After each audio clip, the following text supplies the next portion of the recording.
ஒரு சிறிய கிராமத்தில் ப்ரூனோ என்ற ஒரு குட்டி நாய் இருந்தது.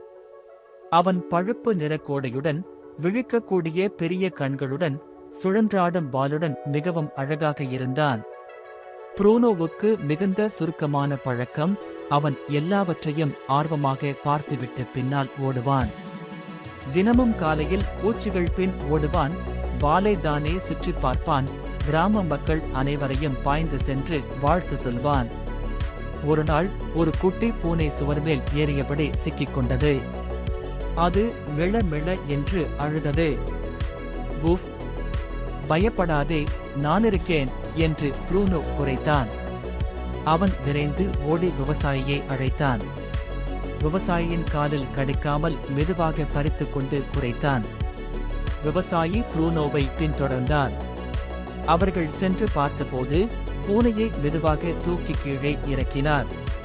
பூனை ப்ரூனோவிடம் சென்று சத்தமில்லாமல் ஒட்டிக்கொண்டது. அந்த நாள் முதல் அவர்கள் இருவரும் நல்ல நண்பர்கள் ஆனார்கள்.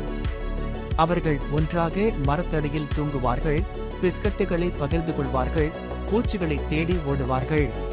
Please subscribe our